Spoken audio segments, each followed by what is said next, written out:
First things first, you just cut the cake.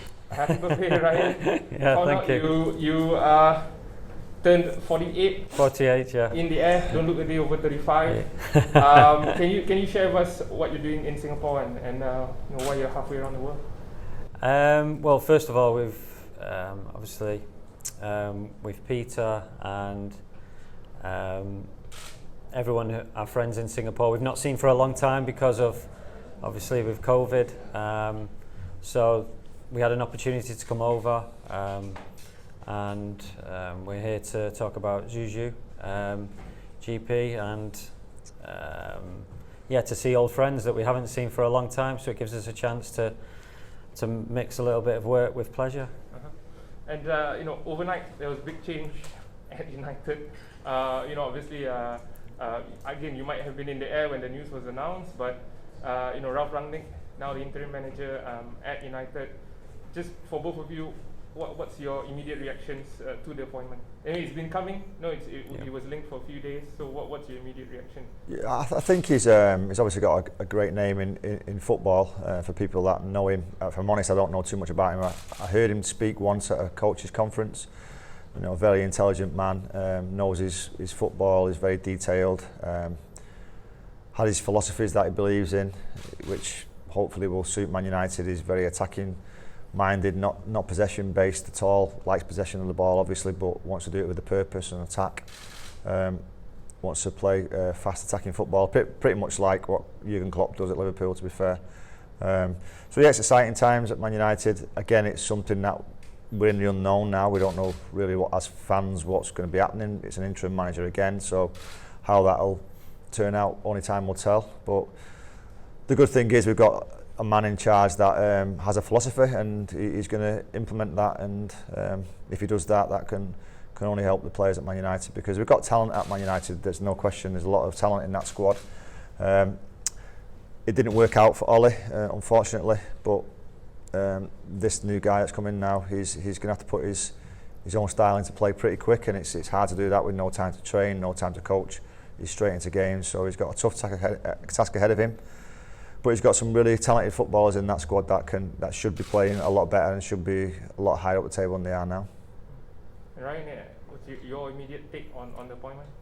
Yeah, I think, like Nicky said, bringing in a coach who's got a clear philosophy and principles of how he wants to play. There's already a German influence within the Premier League, obviously, and they've had a success with Klopp and Tuchel, both disciples, I think, of Ragnick. So yeah, it's exciting. I think Nick just touched on it. It is very difficult though to take over a team in the middle of not the middle of a season, but during a season where you, especially in the Premier League, where you don't have a week to train. It's game after game after game. So it'll be interesting to see how he adapts.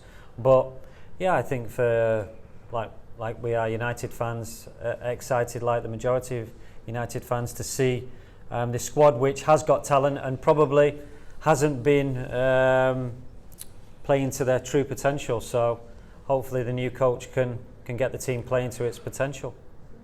To be honest, for me, the players' priorities should be getting their performances up to the level that's suitable for Manchester United. Whoever's in charge, it's a tough one to sit here for me and Ryan and say, now the players are going to have X, Y, Z. It doesn't matter if Ollie's in charge or Ragnick's in charge. Their levels have got to go up, and they know that. They'll admit that themselves. It's not good enough. So yeah, they've got a new man in charge now. That should naturally bring them levels up. Whether it's right or not, it will do. Him as a manager, I'm sure he'll just come in and want to stamp his authority very quickly, implement the style of play that he wants to play. Because no matter who's been there before you, and Ryan will tell you he's been a manager, I haven't, but you want to put your own stamp on it. You want to have your sort of philosophy put into the changing room, and I'm sure he'll do that straight away. He seems to be, like I said, a very intelligent football person who knows what he likes. Don't know too much about his personality, but from what I've seen with the other German coaches in the Premier League so far, they seem to be very determined and very aggressive, if you like, in getting that. So, like I said, we'll have to wait and see, but I think the players, first and foremost, whoever they're going to be answering to, has to up their own games individually. Ryan, maybe just pose this one to you. Nicky mentioned about the pressing and the German style that Jurgen Klopp implemented at Liverpool. If you were in your 30s towards the end of your career and a coach comes in with this famed for this pressing style, what's going through your mind? And like you said, not much time to implement this philosophy, this style of play, to suddenly up everyone's fitness levels during the Christmas period. What's going through your mind as a player? Yeah, well, he'll have to do a lot of work, maybe in the meeting room rather than on the training pitch, trying to get over his philosophy. For me, I'd be excited. I think you've seen at Liverpool, you have the likes of Henderson and Milner, who are maybe coming towards the end of their careers, but still being able to play in that sort of system where you can press, where you can be aggressive on the ball. I think if you're compact and there's not big spaces between the units, then you are able to do it. And if everyone needs to be on the same page, everyone needs to understand how the coach wants you to play. If one player doesn't, then it all falls down. So I'm sure that the United players, with the experience that they've got and also the youth, a good blend. I think the coach has already said that he's got a good blend of experience and youth.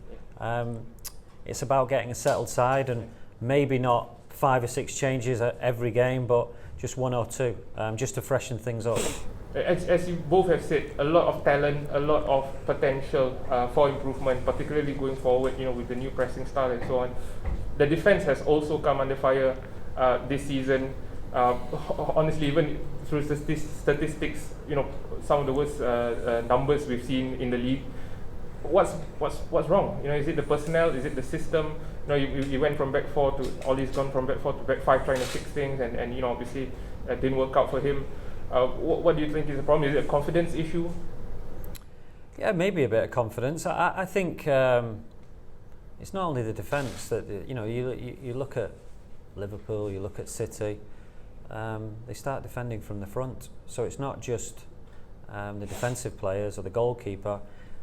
Defending starts from the forwards, so I think he will address that straight away.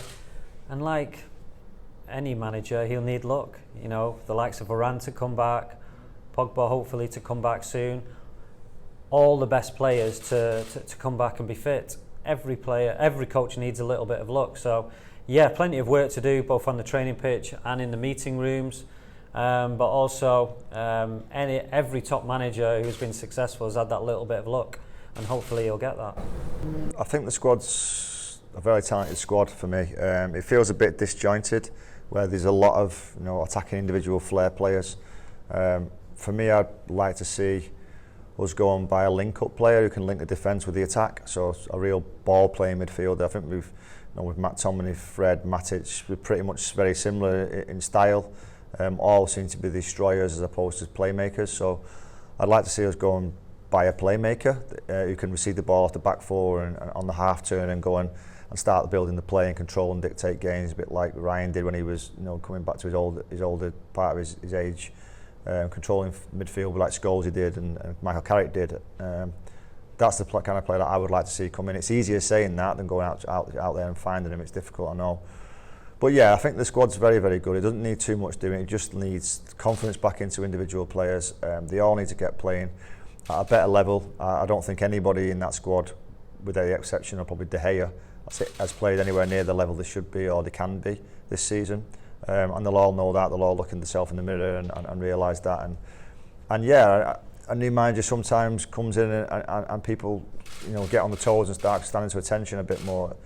So we'll wait and see what happens with that. But I think it just needs the players to get the confidence back in their own game first of all, individually, and then it's up to the new manager to bring them together collectively. And like I said, the only one that I would like to see would be a midfield playmaker. But yeah, a ball-playing midfielder, someone who we've got the destroyers, we've got the McTominays and the Freds, and we've got a Matic that can come in and help out as well at certain times. I just feel, and we've obviously got Paul Pogba who can play that role, but he seems to be playing off the left quite a bit. But a real out-and-out technician who can manipulate the ball and receive it off the back 4. I don't see any of our midfielders being able to receive the ball at the back four like a Paul Scholes did or a Michael Carrick did. And I think you need that player in a team. Otherwise, you're so stretched from the defence to the attack. It can sometimes become a bit uneasy in there. So yeah, someone like that would be my kind of signing. Look, what happens with Man United is they're the biggest football club in the world. A big player comes available at a different club. Man United are always going to be in the market. It's a factor. When I played and Ryan played, any top player comes up for sale, we're looking at them. Can they improve the squad? Are they going to improve on what we've got? If they are, then let's go and get them. So there's obviously certain players that have come into the team and not played as much football as you like. So straight away you look at Van der Beek and you look at Sancho, two talented players that before we signed them, everybody who follows Man United would say, yeah, they'd be good for Man United at the time, but it hasn't worked out for one reason or another. Doesn't mean they're not talented players, doesn't mean that they're not going to be a success at Man United. It just means at the start they've not played as much football as they'd like. So yeah, to have someone maybe at the top of the tree like Ragnick there with a manager to complement him and try and help the recruitment, because that's the most important part of a football club is recruitment. And I think sometimes the recruitment can be a bit disjointed from what the manager wants, especially when you have a turnover of managers over the last 5 to 8 years. We've had quite a few different managers in, so it is difficult to connect that up, and to have that, you can call him whatever you want. There's a name, sporting director, or call him technical director, or call him whatever you want. You need someone there, I believe, in modern day football to link it up, so that you are getting the right philosophy, you are getting the right players to fit that philosophy, and you're keeping the door open for young players that are coming through, because the club's built on young players. It always has been since Matt Busby's days. So you have to have places for young players that deserve it, first of all, and are good enough. And if they deserve it and they're good enough, you've got to have a space for them. You can't block it up with players that are just going to fill the bench that are going to cost 50, 60 million and not play them. So it is a difficult one. I'm not going to sit here and say it's easy, but it's something that needs to be done, I feel yeah.